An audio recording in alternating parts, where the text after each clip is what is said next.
Okay, so again, thank you all of you for being part of this gathering. And I don't know if anyone wants to introduce themselves. Would you like to proceed? If there is a specific topics we should share all together, or there are questions we could all together find an answer with. This is a gathering where there is not somebody that talks and somebody all the rest listen. We are all together sharing our inner knowing, our uniqueness, our gifts, so that we can all together gain even more clarity about this amazing adventure here on the planet Earth. Okay, and after that, I mute myself and I allow whoever wants to say something to do so. I was saying, if nobody wants to talk, then we will. I will start the conversation, or maybe Sotiris will start, or maybe you, Sólrún, will start the conversation. Either way, there is no pressure. In fact, to be in silence together is already an amazing, wonderful thing to experience. As in the silence, in the here and now, there is all we need, really. All the answers are in the here and now. From my part here, I've been doing in the last several months and maybe a couple of years quite an enormous amount of Zoom and I've been asked so many questions. I do so many interviews, and one of the most interesting questions that we can address all together here, since we are shifting from the old world to a new world, and we are right in the bridge right now, there is a new quality of love that we'll have to unfold as we shift to the new world. And I think it would be interesting to share what do you feel is this new love quality? What are the ingredients of this new love that we are going to embrace? And we are about to embrace, and some of us already embraced, because the love that we have been experiencing until now has been a beautiful love, but being inside an inverted Luciferian matrix, of course, is a love that is pregnant with a lot of expectations, neediness, sacrifice, even martyr. Sometimes we are martyr because we need to sacrifice for our children, for our lover, for our country, or neediness. I need you. When I say I love you, I need you. So I cannot live without you. So my happiness now depends from you. These are the kind of love that we have been experiencing until now. And now we are shifting in a situation where this love, which until now, I think everybody will agree to the fact that this love is being driven by the ego. It's not the representation of the love of the soul. The soul doesn't love in that way. The soul love, for the soul, love is the celebration of free will. So when I say I love you, you're free. You're free to be anything you want to be, anything you need to be, because this is a transformational center called Earth, where is an experiment in diversity, is an experiment in uniqueness. And so we are here to experiment. And so the love that we are going to embrace needs to be removed, the judgment. The first judgment towards ourselves, and then, of course, the judgment towards everybody else. So this is the moment right now where we need to let go of this idea of love that is heavy, is full with expectation, neediness, sacrifice, worries. I love you. I'm worried about you, you know, or feeling awkward because you are not behaving the way that I think it should be, is the right way to behave. So there is a lot of situation that we need to let go. Whether it is a love for your mother or for your father or for your son or for your daughter, for your lover, for your spouse, your wife, your whatever, your friends. We need to leave this costume of this mask of a love that is sponsored by the ego, and allow the soul to love freely. And again, that is the shift that we need to let's say, to embrace right now. So if anyone wants to comment about that, please feel free. Thank you. Yeah. Hi. Can I? Yeah, of course. Thank you, Marco. Yeah, we covered so much in love, in the definition of love, of the meaning of it, in the expression of it, of how it's been and how it is probably still within us. And now, I like it how you put it in these terms now, where we're transitioning in this.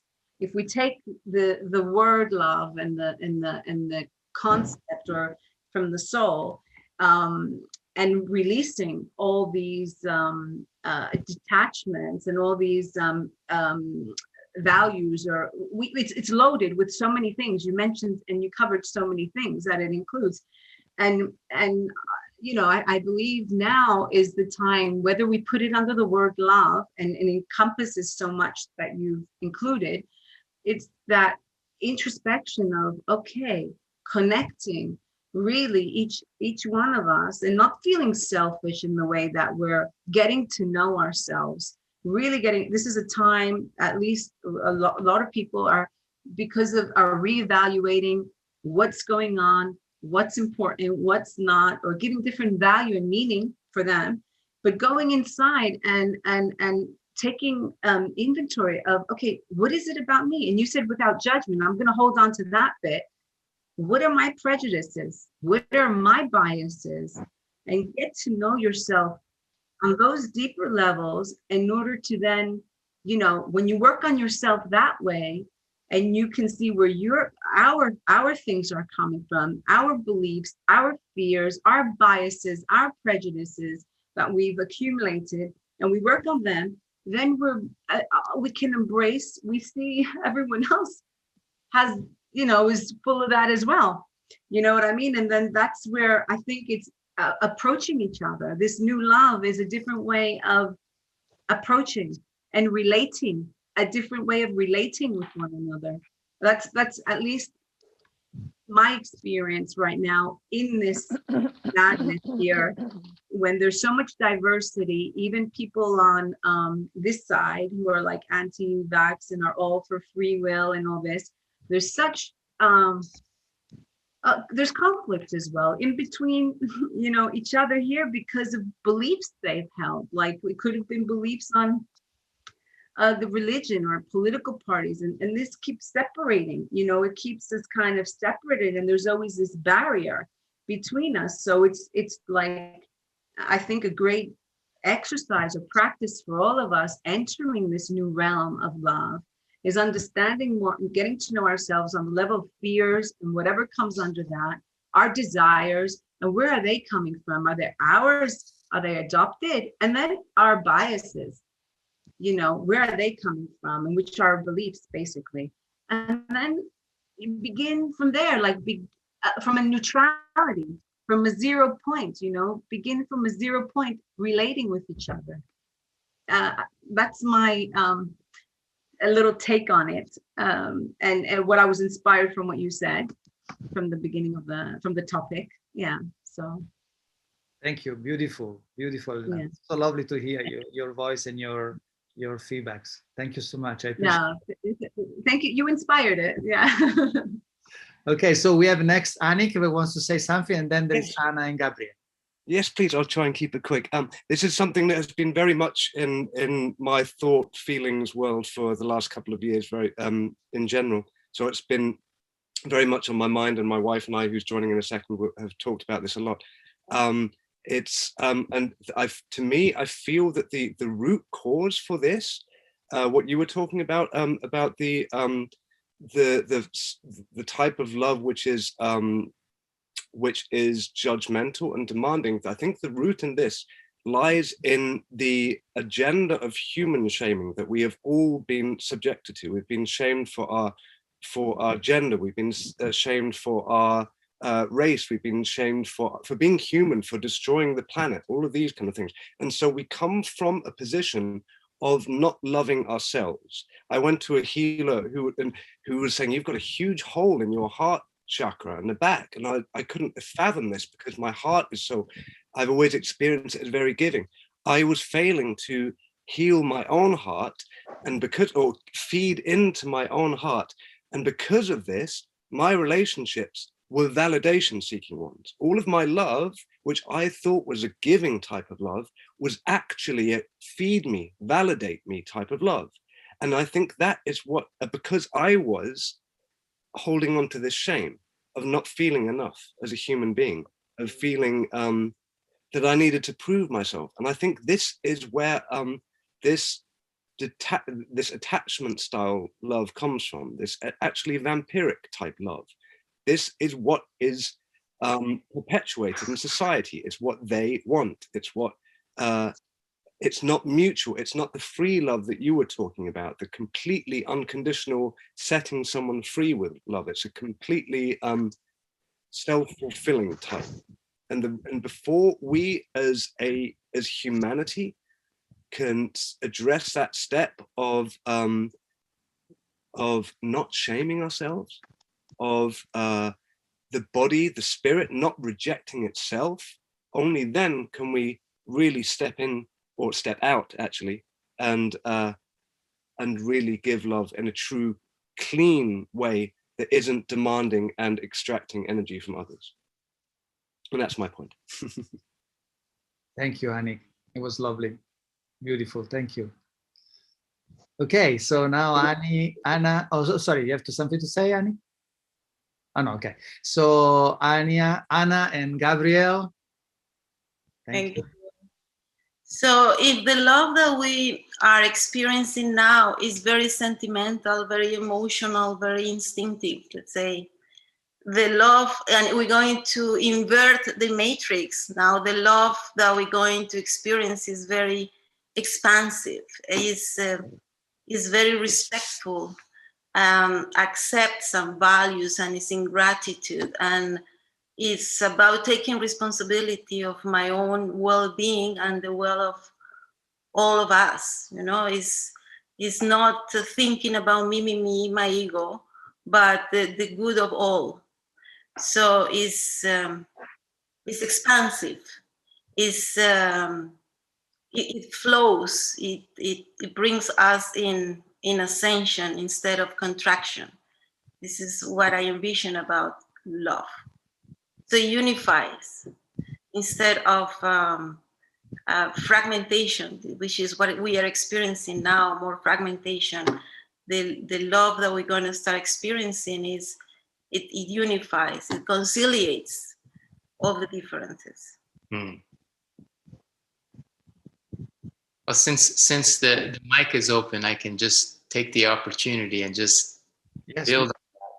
And I just wanted to add to what Anik. First of all, thank you very much for this opportunity to be here today. So I honor you all, and I'm deep heartfelted, and I'm in heartitude, as I just learned this word.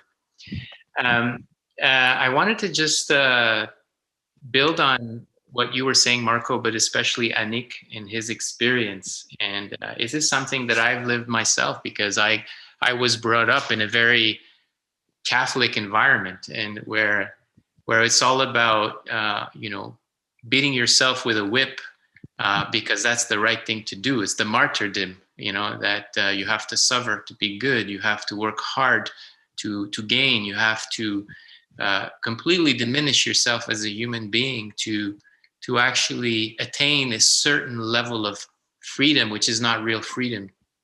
And from my perspective is really letting go of these old patterns. So to be able to embrace this new love of independence, into independence converted into interdependence rather than dependency, is really letting go of all these old patterns. And this is like, for example, a work that I've been doing the last 20, 25 years, realizing that, I was brought up in an environment where everybody fed upon each other. And this is definitely the vampirism, as you said, Anik. And letting go of, but there's one thing though, is to be grateful as well. And this is what I want to add to these old patterns that are leading us to discover the light that we are. Because one thing is that I'm learning is, and especially the last year and a half, is the constant struggle of always criticizing what I was and I don't want to be anymore. I know what I want to be. Rather than to criticize it is to thank it, to be in gratitude for it. The system that has brought us to where we are today, we have created it collectively and as individuals. And so, but we've created it out of our ignorance, but we've created it because, we've signed a social contract to come here and to this planet to be able to detach from it. So for me, it's also about recognizing what I've gone through in the past as being a very important aspect of my life. And to Anna's point is the reconciliation of what I was with what I want to be without being too harsh on what I was. So I just wanted to add that as well as a thought. So thank you very much for all your sharings. Thank you. Thank you. That's a wonderful point. Absolutely. Gratitude and appreciation are the key to get out of this very contractive dualism. Maybe we can go deeper into it later once we finish this first round. So I give the word to Rosemary right now. Thank you, Rosemary. Hi, everybody. Thank you for letting me be here. I am so in love for being able to share with all of you this moment and this beautiful energy. And for me, I think there's a very important switching point, which is how we see ourselves when it comes to what it comes out as love. And I think that the most important part of all this is to actually see ourselves as what we are, which is consciousness and the soul, and seeing what it is, our body, our physical body and our emotional body and our mental body as like an avatar. We habitate from the consciousness. So once we are detached from that, we can actually start loving from the soul without the things that come through the emotions and the mental and the physical. And I think that's a breaking point, because then love, it has nothing to do with emotions. Love becomes a state of being, becomes a force that you just move into because you are connected to the source. And I think that until we as humans, and I agree with Gabriel, what he was saying, that we are here to fulfill a mission or a task, or to help at this point with connecting the light of the source and anchoring it here on earth. And until we don't get this this concept that we are consciousness, we are energy, we are not really this, it's not going to be possible to switch to that type of love. It's always going to have the physical, the emotional, and the mental, which are not the true love. That's what I think. Thank you, Rosemary. Appreciate it very much. So is anybody else who wants to add something before we go deeper? Anik? Oh no, Sólrún. Yeah, I feel a little shy too though, because I only just spoke, but Rosemary just was coming with a point that anyway, that I can spin a little from, which is this. Oh, I don't know how to bridge this now, but well, Una and I, for instance, we had we've been together for a long time. We're married, and a few years ago we opened up our relationship in a very mild way, but just in an honesty way, in a talking about. And so our relationship was no longer well. Let me rephrase this. It became, one suddenly had to face the triggers, the fears, the things that were, you know, the honesty, actual honest expression of feelings of love for the world around them. Suddenly, like I had to address, like, why is this hurting me? Why is this hurting me that she is showing affection towards someone else? What is my trigger here? And I had to work on my own things. I had to realize, and to me, this was the biggest lesson in what love is really all about, and what the vampiric nature of it is, you know, of what is it that I am in a way demanding from it? What am I using it as a crutch for?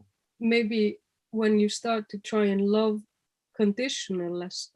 without conditions, you realize what it is that stands in your own way of doing so, you know, because that's what is the problem, how we stand in our own way when we are going to do that. Yeah.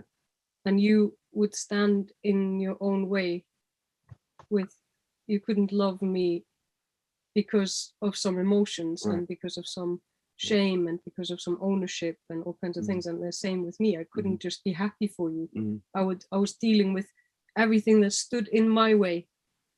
And it became this thing of feeling love, just in general. Of it being dependent on what you felt to, or, you know, you felt towards other people being, whether I got my validation from that or not. And so now we talk about it in a way of like, I'm happy for you. I'm actually happy that you are experiencing this in your life, and nothing stands in the way of me loving you like that.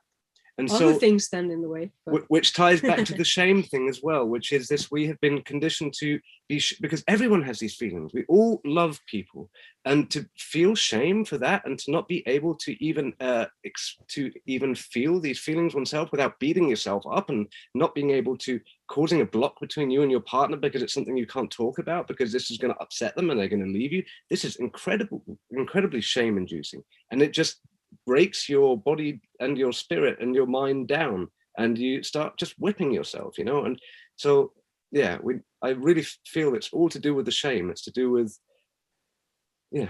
about the shame, and just getting rid of that, losing this, and just being honest about how we feel and about who we are. And as soon as you express your shame, it goes away. As soon as you say I'm afraid, you just don't feel as afraid. And so then we can address what stands in the way, and we can be as much as we can in that true love for everything. Amazing. Actually unconditional, just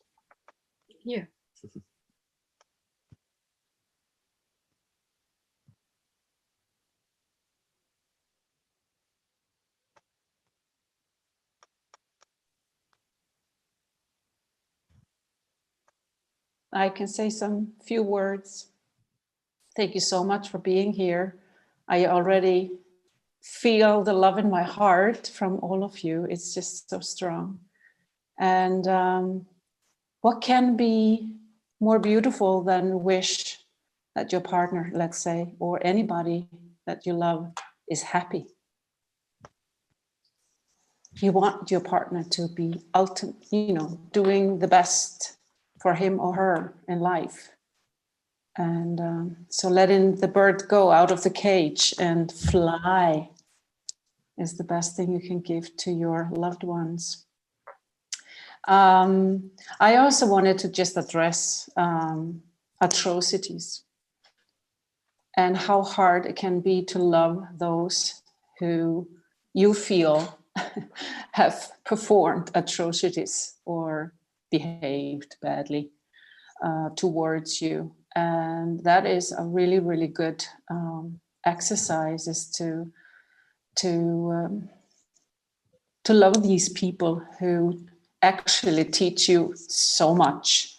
And how do you say that? Make you expand, make your heart open even more. And I have used all this soul talking is to, when someone, let's say a narcissist, and then go and talk to the soul, have a really deep conversation with that person's soul or being's soul. And it's amazing. It's amazing how much, when you reach that level, you go into the unconditional love level, it changes the whole game. And you thank that person or that being, or rather, for giving you this opportunity to grow and expand. But it can be tough sometimes. Just wanted to mention this.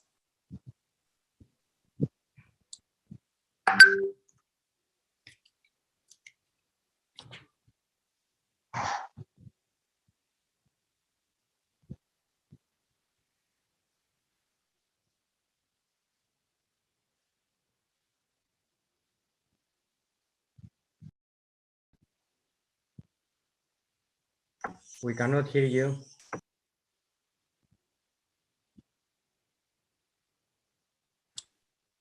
Who wants to speak? Is the Marios? No, I wasn't trying to speak, but we couldn't hear the other gentleman. Ah, who is speaking? I think the co-host. Oops. Marco had started saying something and we couldn't hear it. Did you? Okay.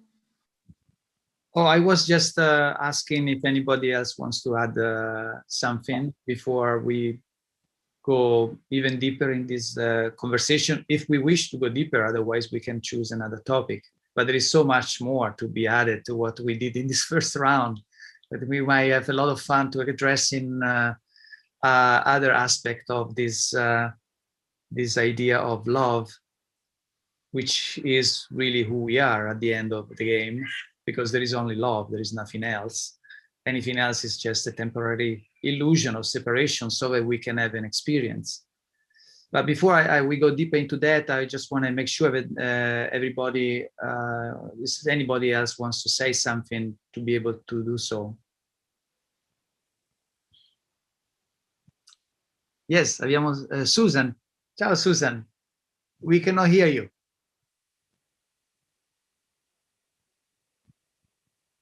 Not yet.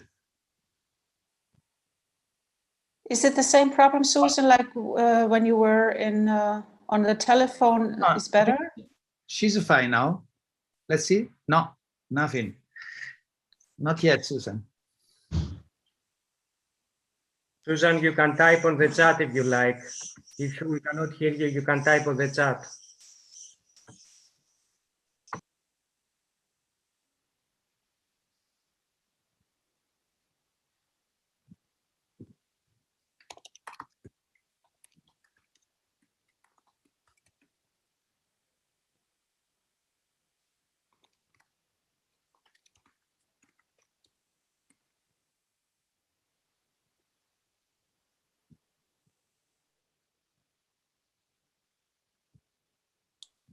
Can't hear you. Still not.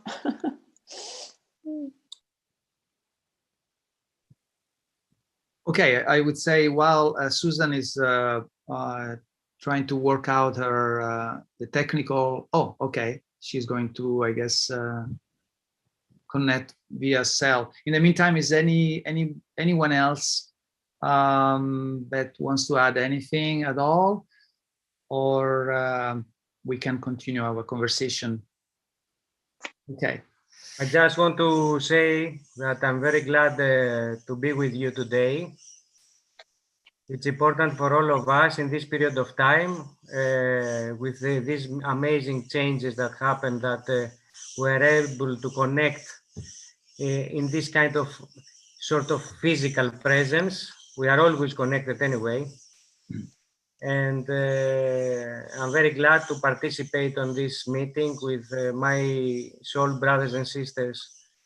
And the topic Marco said, it's important. I wrote down two words that came to my mind. One is the observer, I feel that love also is to be a collective thing, goes through the ego first of each one of us that has to fall down. And by being the observer, going above our everyday life, we can always balance this and go through this direction which connect us with the source. And the other word that I felt I want to say is the word acceptance. It's very important in our everyday life to accept everything that happens around us with no judgment, like Marco said.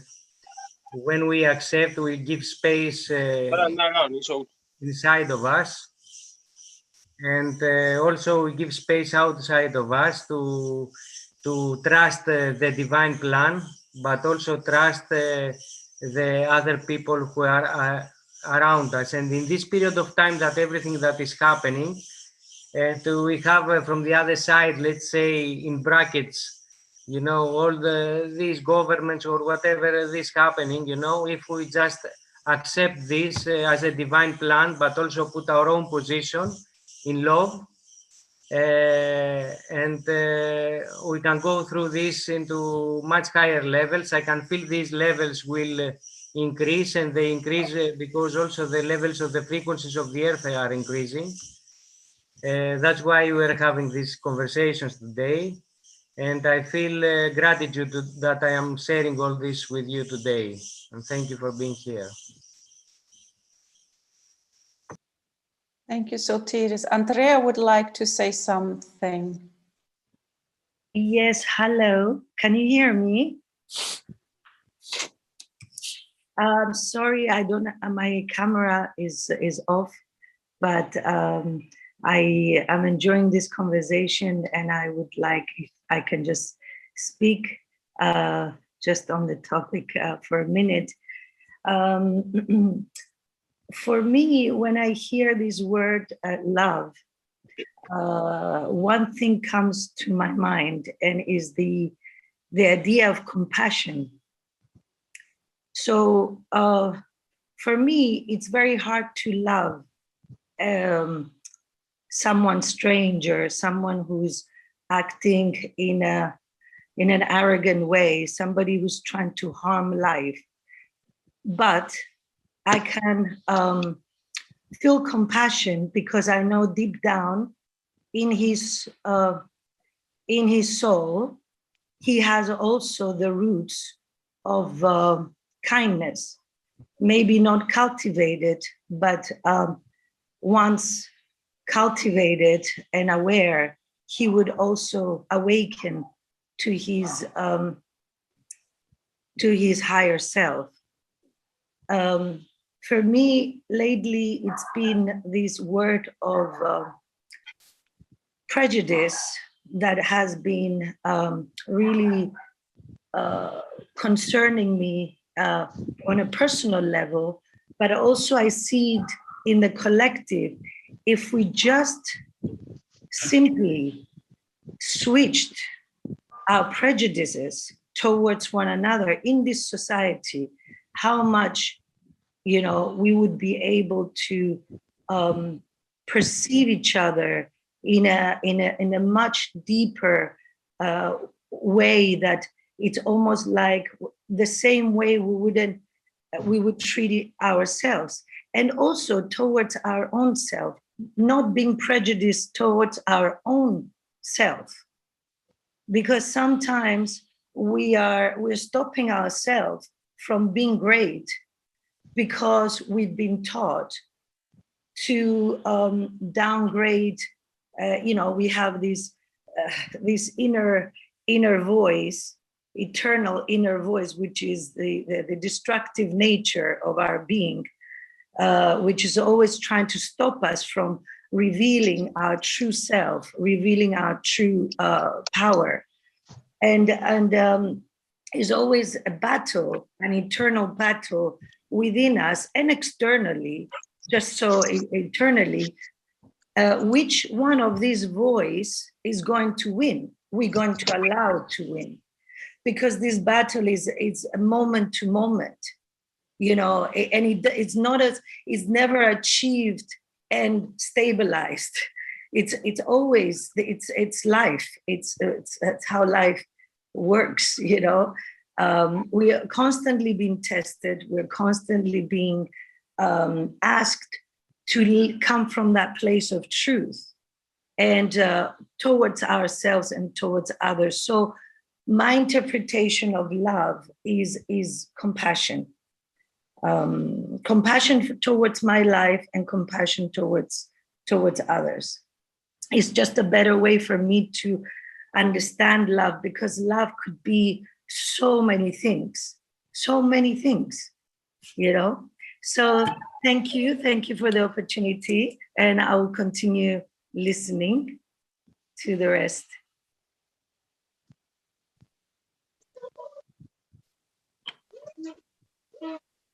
Thank you, Andrea. Beautiful points, all of you. Somebody has the microphone on. If you can turn it off, thank you. And let's continue the sharing. I will start, and then we'll progress into whoever else want to share.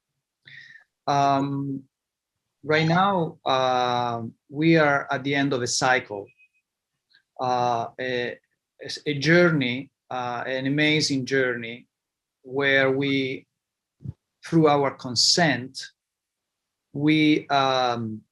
our operating system as humans has been altered, so that we could really experience the duality at its highest peak. So we really experience profound, in many cases, profound level of separation.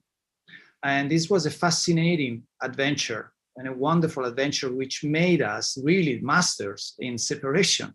And so once we pass this time of graduation, because that's where we are right now, and the time of graduation, graduating, so that we can go to the next level, we will be able to be of great service to a multitude of other life expressions, which didn't have the opportunity to experience such a high level of separation. Now it's a very intense and delicate moment, because it's very much the caterpillar that has to become a butterfly. That's the kind of transformation that we have to endorse. And so the only way to pass through this very intense dualistic experience and go to a softer dualistic experience is not just to love light, but to love all this aspect of what we have been experiencing. So to love and embrace the good, the bad, and the ugly. And once we can embrace all with our unconditional love, with our open love, and appreciate all the aspects of the dualistic experience we had so far, then we will be able to pass through and go to the next level. And, excuse me, Crystal, can you turn off the mic, because it's getting a lot of feedback. I don't know if you guys can hear, but I hear a lot of echoes and feedbacks, and it really makes me difficult to stay together with my thoughts. Crystal? Τέλειο, μπορείς να κλείσεις το μικρόφωνο σου. Thank you. Okay. So, being able to step into neutrality, which means we're not constantly driven by our emotions. We don't allow our emotion to define us. Emotions are beautiful, but are not meant to be our driven seat. Emotions are just there to enhance furthermore our amazing journey. We are not supposed to allow the emotion to drive our journey in a fashion of constantly responding, reacting to whatever comes through our path. So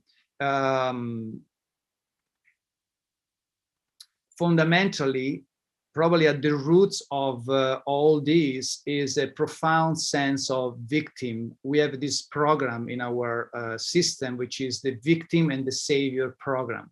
And that seems to be, to me, at the root of every dysfunctional behavior that we are experiencing through the ego. And so these are, let's say, characteristic of our past journey that we need to address and we need to let go at in order to be able to continue our journey to the higher realms.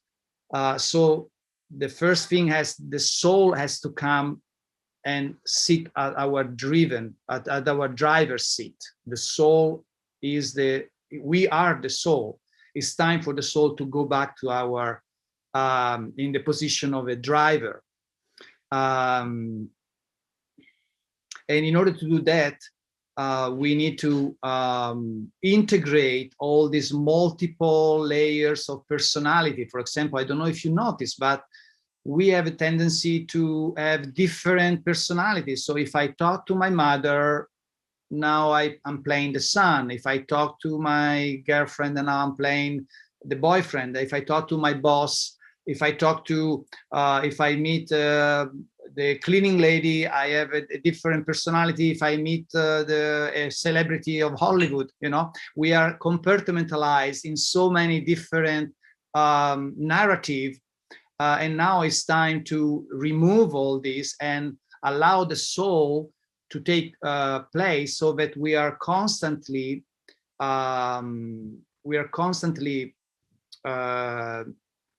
in integrity with one, being fully ourselves, no matter who is in front of our eyes. If it's a policeman, if it's the Pope, or if it's our mother, or our son, or our friend, or a homeless in the street, we are always the soul. The soul is always talking.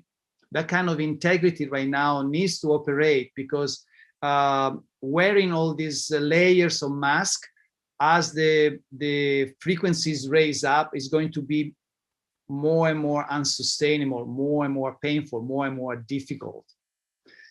And another element that we need to consider, as many of you already addressed, is the judgment towards ourselves. For as long, when it comes to the idea of love, for as long my container is not full with love for myself, I cannot really love anybody. Or my love will be an energy sucker, because it will be pregnant of neediness and expectations and hurt, and I get offended, and I get and I need this, and why this, and you know. So we need to fill up our container with love, and the only way to do so is to remove the judgment towards ourselves. For as long as we judge ourselves, we won't be able to love ourselves. It's impossible to judge ourselves and love ourselves. So these are just a few topics that I'm throwing there to you guys, and feel free to further go deeper into whatever I share, or something different, and let's see how we can proceed here. Susan, did you want to say something?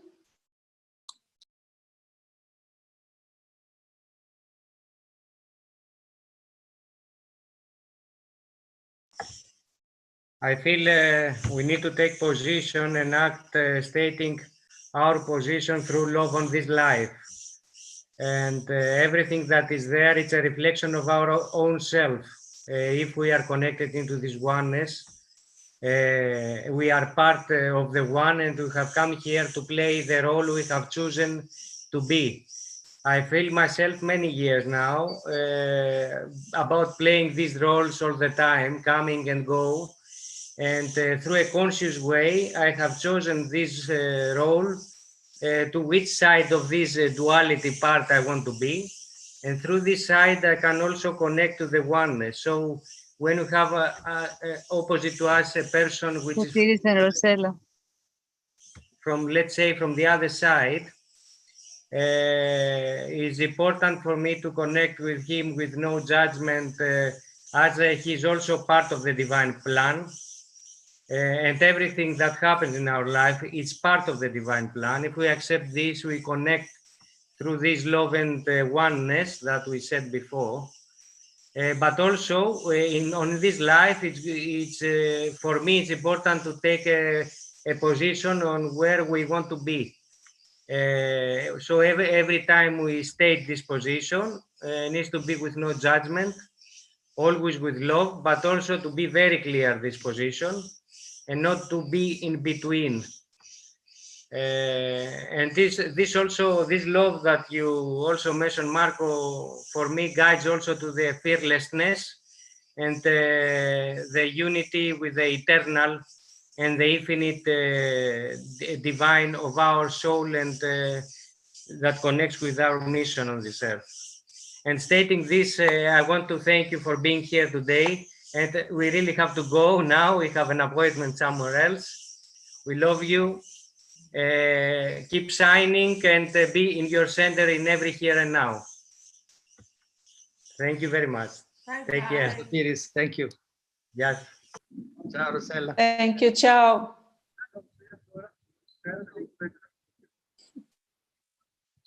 Okay, we have Rosemary who wants to say something.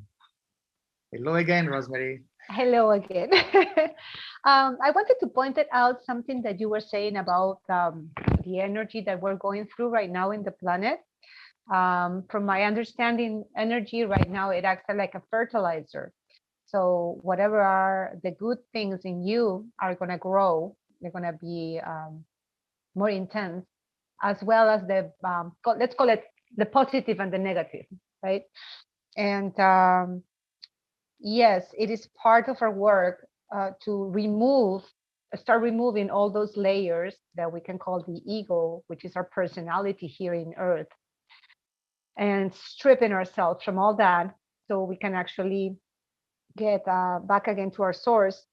And I would say here emotions act like a bell that rings when something is in the negative or in the positive, as you can feel joy or anxiousness or whatever. So it's a way of knowing how to, what is it that you have to work on, because a lot of these thoughts, forms and emotions, they hide in the subconscious. And this that hides in our subconscious, it's a lot of the times is what doesn't let us manifest what we want in this physical plane. And so I think it's very important that we get to clean all those thought forms and all those energy latches that are in our bodies. And so one, we can manifest what we need to manifest so we can go on with our task, with our mission, with what we came here to do, and have nothing that is pulling us down. I don't know if I'm expressing myself correctly, but that's what I wanted to say. So if you have any questions, I can explain further, but that's the way I can explain it. Thank you. No, thank you, Rosemary. Absolutely, I agree. Just wonderful. Yes, emotions again are very important at this moment to be addressed, and probably the best way to do it is again, when an emotion, a lower emotion comes. First of all, we have to understand that is the ego. It's not a soul that is feeling these lower emotions, and so. If we can stay neutral and observe them without judging them, actually appreciating them and let them go, we will find that as we do more and more of that, these emotions start to subside because the ego doesn't find any more nutrition. And so it starts to shrink more and more, and it becomes easier and easier to be fully ourselves. And I can see Annika wants to say something about it. Yes, I do. Thank you. I don't know how to do the little yellow hand that Rosemary has there, so I'm just doing it manually, doing the mano manually.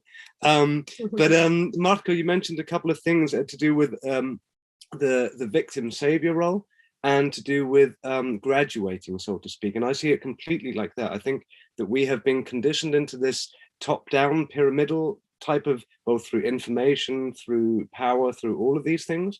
And I also feel that we are growing into a state of taking responsibility. And this is emotional responsibility. This is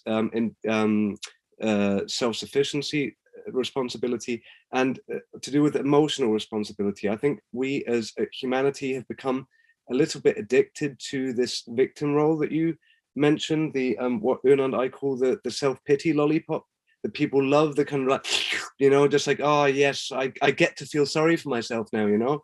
And this is, we learned this so much with the opening the relationship as well, to do with, it's not her that's hurting me, it's my emotions, my triggers, my unresolved things that are hurting myself. It has nothing to do with anyone else. I must take responsibility for my own emotions.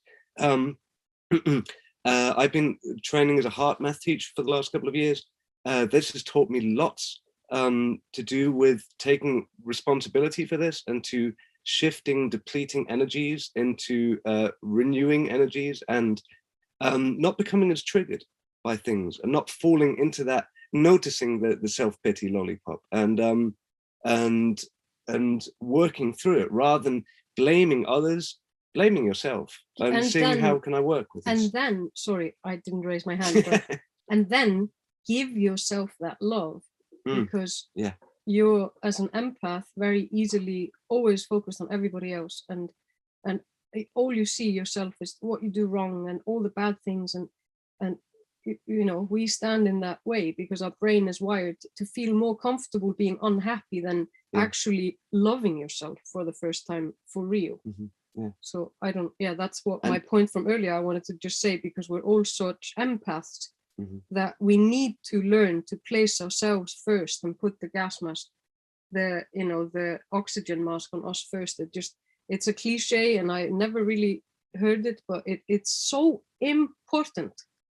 Because how can I love somebody else if I don't know how I feel loved? You know.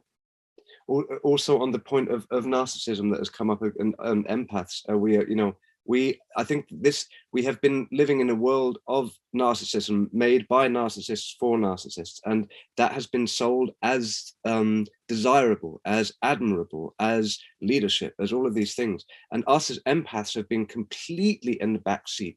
And now learning this and seeing that this is the way the world has been working, I think it's a time for empathy to rise and for us to recognize this narcissistic grip. And as soon as we really realize this and the effect that this has on the world, then it can no longer control, because it is exposed for what it is. Sorry, that's just a little bit of a side point, but no, it's cool. Yeah, absolutely. That's good points. Thank you. That's wonderful.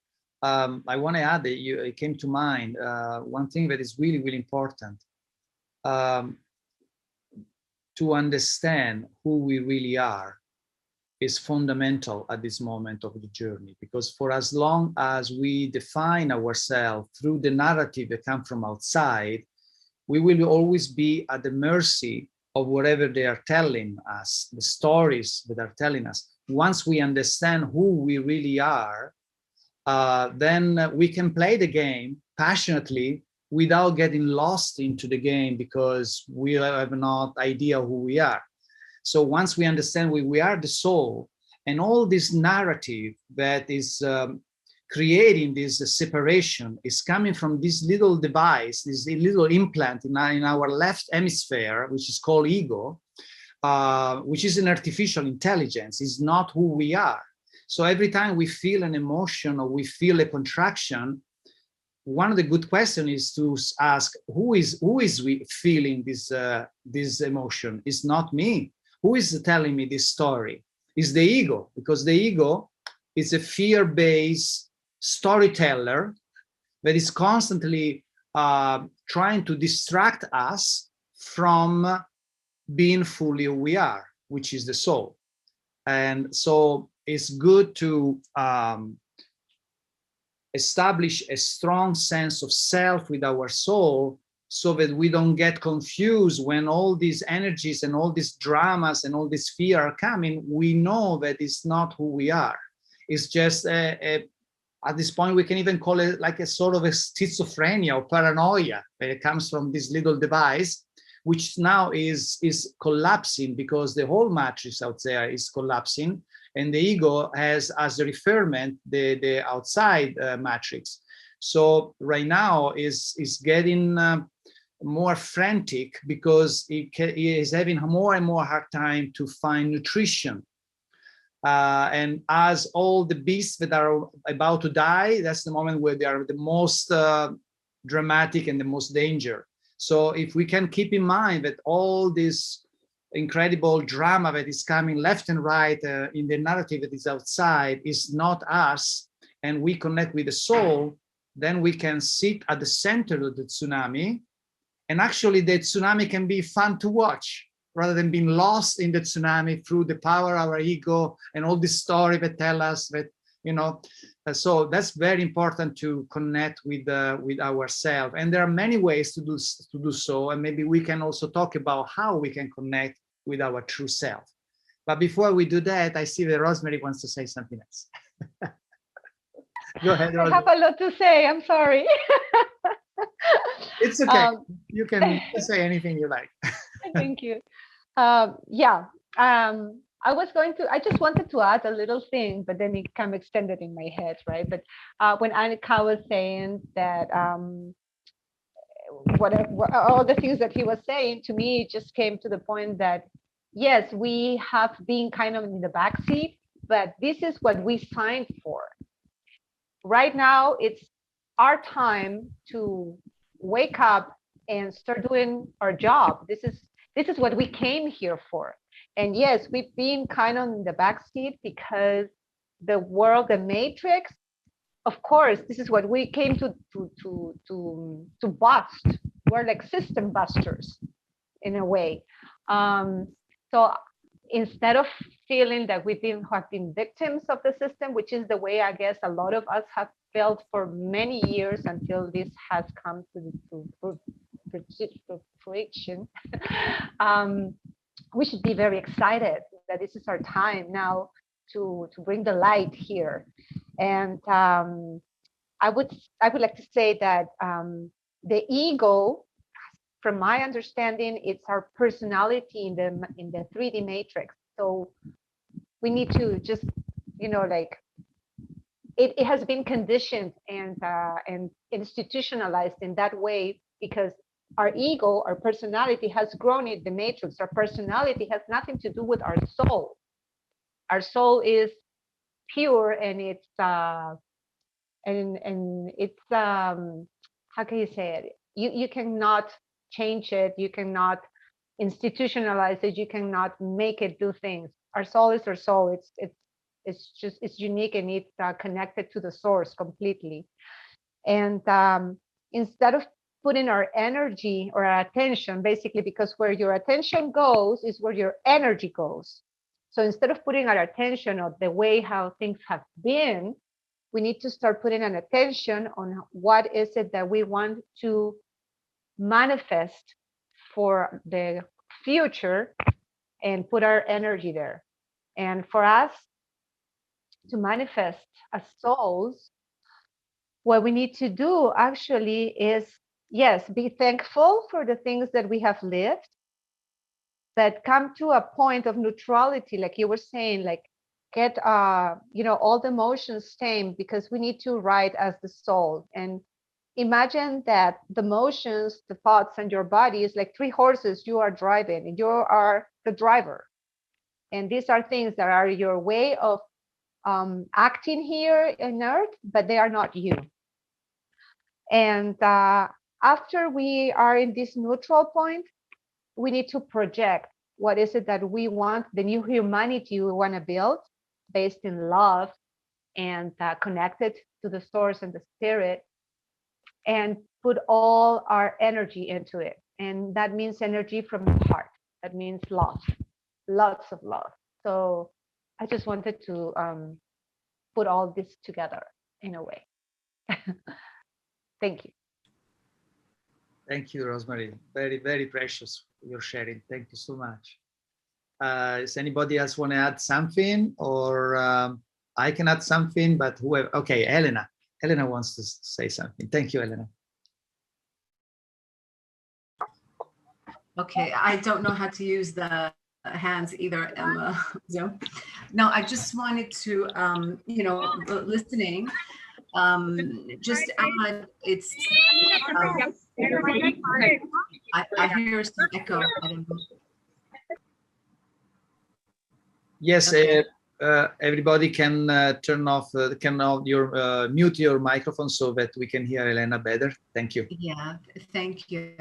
No, I was just saying, listening to everything, and it's beautiful, everything that everyone's saying, and it's like there's also like this listening to it all, like this common thing that comes through, that the observer, like I heard the victim, that archetypal kind of thing playing out, but it's also, you know, the parent-child, you know, that's also one of the archetypal themes that we've been living out, and looking outwards from us for whatever the direction, the dream, the whatever it is, something external outside of us. And it's always kind of building from external out, which is, it helps. And that's one of the means. But again, becoming the observer with a different awareness, a different self-awareness, an elevated consciousness of being the observer of the self, of observing the relatability of us and our makeup, and again, like everyone said, and lots of you mentioned the different roles we have, and the different roles that show up. And just like macrocosmically, I believe we are microcosmically, we all encompass that, and different, maybe dormant some things, but maybe some in other degrees. And with the relationship with the external, they'll come out, you know, or through emotions, or through an event, or through an experience, and then we realize other things. And that's one of the means of getting to know ourselves, and having that understanding of the observer of the self, kind of refining that observer of self. And the more work we do with ourselves, although we've been bombarded also with this whole thing of being, you know, the two paradoxes is like in therapy, if you go, it's all about yourself, and then in social justice missions, it's all about the collective. So there's all these contradictions happening at the same time. But so we're always, and we're within all of this. But I just wanted to say is the relatability with the external, and how emotions do come up, but being a fine-tuned observer, kind of becoming more refined there, with being the observer of ourself and our awareness, and elevating our consciousness as the observer of self. Therefore, if we do that upon us, then we can exercise that externally as well, because I think we need the relatability with the internal and the external to become part of our process of for the emergence of the soul, to have the expression of the soul be the leading compass. That's just what I wanted to add. Yeah, that's a wonderful point, Elena. Thank you. Mm-hmm. Okay. So let's say it. Who are we really? Who are we? Big question, right? Who are we? Okay, I'll share my definition and then you share yours. We are source. We are all that exists, having an experience. We are the creator. We are the created. And we are that which observe the creator and the created. We are everything, just having fun. Because source when we are back to source, it's quite boring over there because it's all white. You know, there's one breath and nothing is happening. We cannot have a source, cannot have an experience when is only source. So in order to have an experience source and understand, and I'm using, of course, I'm using language that cannot really describe source. So it's not equipped to really talk about source. But you know, in using the language that we have in common here, the English language or the Italian language, whatever language on the earth that we are speaking is still being created within the mind. So it is not really equipped to describe fully what is life about. Also because life cannot be understood, can be only felt, in my opinion. But source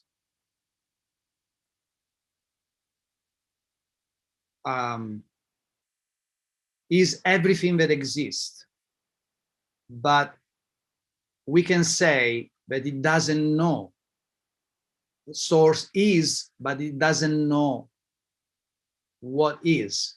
And in order to understand what is, it has to fragment itself in order to create an experience. If I have a white canvas and there's nothing else, if I want to understand what it means to be a white canvas, I have to draw some dots, some black, some colors, so that I can understand the difference. And then now I can say, oh, now I understand what is white, right? So we are like the drops for the ocean. The drops are the ocean, but once the ocean becomes drops, it becomes a creative process. Now we are creating, now we have creativity to our disposal so that we can have an experience, and then source can have an orgasmic sense of self. Okay.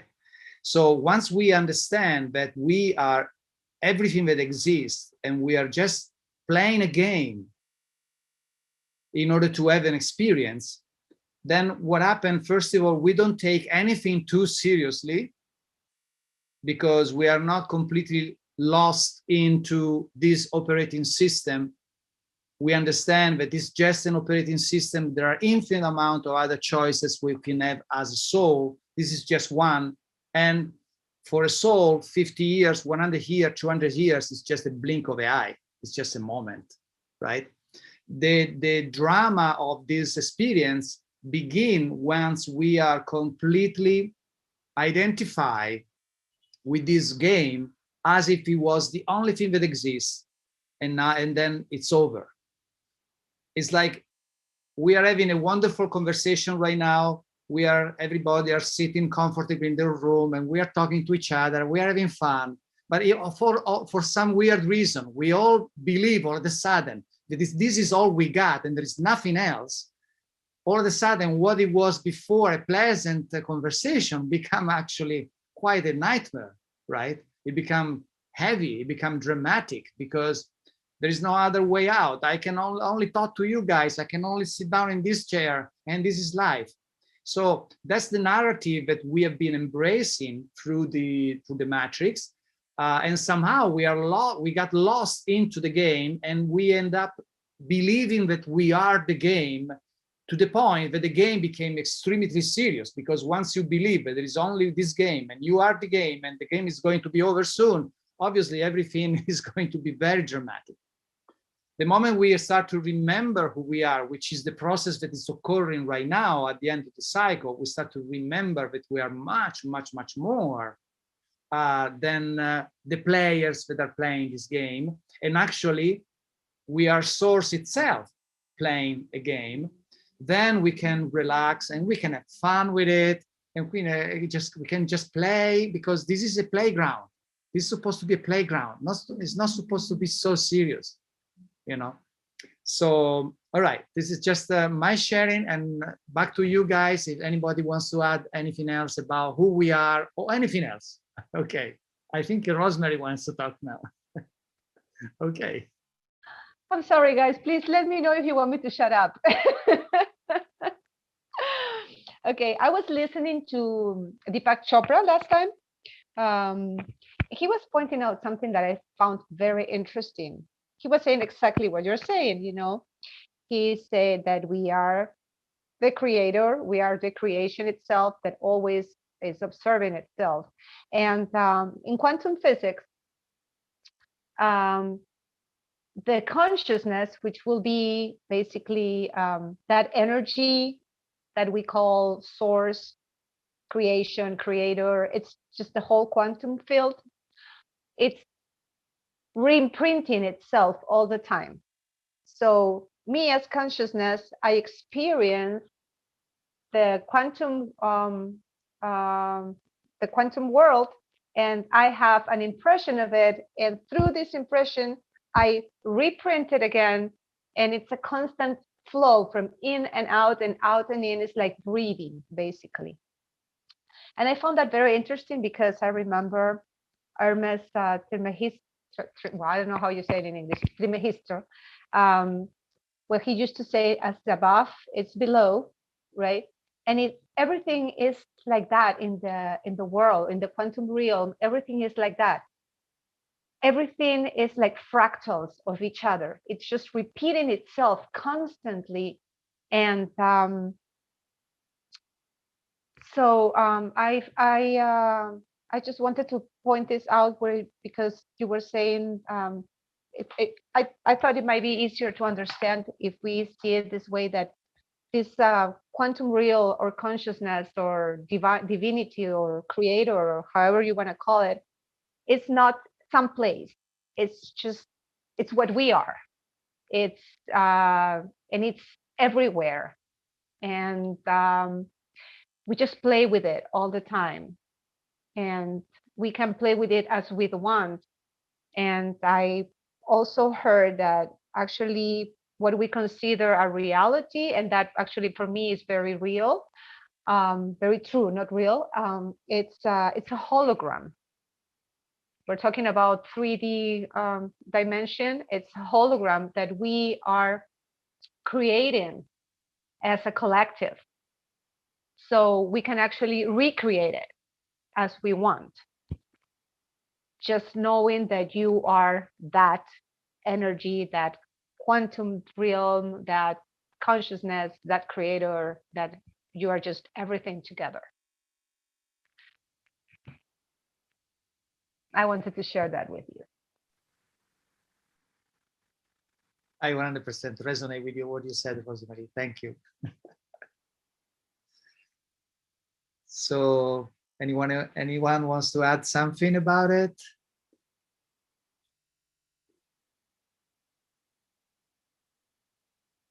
Oh, yeah, we have Anna and Gabriel. Hello again. Yes, hello. Thank you, everyone, for sharing. And I just want to share, I guess, based on what you just said, Marco, is I wanted to share a little experience maybe that I have had. I'd say maybe in the last 2 months or so, I've been struggling with this duality with myself, and recognizing that, this is not necessarily who I truly am. But it comes down to, for me, to become what I'm learning with Anna, to become a magician of love, because I still need to interact with this world in my current reality. I still need to work with the people that are still in the pattern of the matrix. And what was always a struggle for me, and still is to a certain extent now, although I recognize it, is who do I choose to be when I interact with these people? And when I choose to be a magician of love, then I can realize that I can interact with them in complete neutrality and just have fun with the game, as you mentioned, Marco. But it's not always easy to become a magician of love, because my magician of love tends to be the magician of judgment and hate, and magician of, I want to cast a spell on this world so that they can get rid of it, But but it's interesting because it makes me also realize of another thing that I've experienced is the capacity as a being to not immerse myself into the story, but just to recognize that it's just a story. And at the end of the day, it really doesn't matter. And to arrive to the conclusion that nothing matters in this realm other than just to be happy, to be in gratitude, and to share love and to be at peace. But that's the magic here. This is the magic I'm realizing I need to make happen, and it's this play that happens between, you know, becoming the main actor, as you once mentioned, or to be just a, you know, part of the picture and the extra in the back, and the extras are all zombies. They're not really recognizing who they are. I really love that story, by the way, and that dynamic for me has been quite an experience, especially in the last maybe 3, 4, 5 months, because I'm realizing, oh, I mean, how do I choose to act with these people that are, you know, not seeing what I'm seeing? So I need to put on now that magic hat, but approach it from love and not approach it from a judgmental perspective. And I think this is the transition towards eventually tapping into, you know, the fifth level of consciousness, or call it what we want, to be actually in a world just purely of love, and where everything is dictated by our soul and not our ego. So I thought that brought a lot of points to me. Thank you very much. I have something to add. Thank you.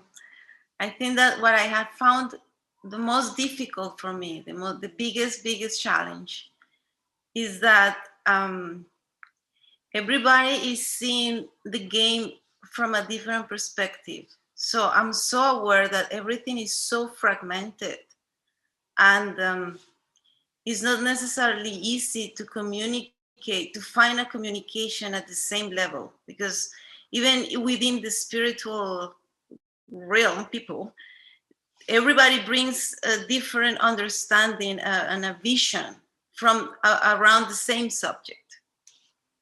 So is the mastery to really stretch the mind and be neutral and accept and conciliate. This is the word that comes to me all the time, is to conciliate all the points of view of the game without being attached to one, but just be willing to play whatever it is required in the moment and not getting hooked into it. This is the big challenge for me. I just wanted to share that. Yeah, that's a challenge for so many of us. We are all, and it is a beautiful challenge if you think about it, because once we master that, probably there's nothing else we need to. I mean, there is nothing we cannot do anymore at this point, you know, because this challenge, where is coming from, you know? Where is coming this challenge of because we have to understand that we are all unique, and we are in a playground that is sponsoring and celebrating diversity. So this planet is the celebration of uniqueness and diversity. So when uniqueness and diversity somehow bother us, of course, that's not us. That's again the ego that is feeling whatever is feeling. And again, we have to go back to neutrality and all those beautiful things that we share so far. But I think the challenge that you just mentioned, Anna, it's really a beautiful one, and deserve to be really embraced with great joy, because it is again, it is the celebration of free will, and allow people to dance wherever they need to dance. So, you know, so we all are free, and we are all dancing our dance. And then what is going to drive to some and push away, not judgment, just resonance. because the soul navigates through the concept of dissonance or resonance. So something sounds good, feels good, I attract it. Something doesn't feel good or that doesn't sound good, it just move away. But there is no judgment, there is not a reaction, there is not an emotion contraction. There is just a natural occurring of resonance and dissonance through which I dance. And so once I surrender to the principle of resonance and dissonance, and I don't have a judgment about what is supposed to be the right thing and the wrong thing, then we don't have anymore this contraction about diversity, whatever expression it might unfold in front of our eyes. Thank you, beautiful. Thank you for sharing. Thank you. Okay, so we've been together deliciously for almost 1 hour and a half. I personally, I can go forever, but I don't want to also, maybe we want to save something for the next time, right? Unless somebody wants to add something or share something, I think maybe we can say arrivederci for now, and then meet maybe next week or whenever we feel like embracing this conversation again. Maybe next time we all bring topics that we want to share, or questions, or things that we want to address together, so that we have created now an environment that is officially safe, for as long as we need the idea of safety, which is also that is an illusion, because there is nothing to be safe from. That's also the ego, right? But anyway, we have a wonderful environment here where we can express ourselves freely without being judged or being felt or feeling awkward. And so with that in mind and in our heart, we can say bye for now and prepare for our next communion. Be love magicians and love our ego. Love you all. Thank you very much. Thank you. Thank you for coming. Thank you. Thank you. Thank you so much. Love you all. Arrivederci. Ciao. Ciao. Bye bye. Ciao. Bye.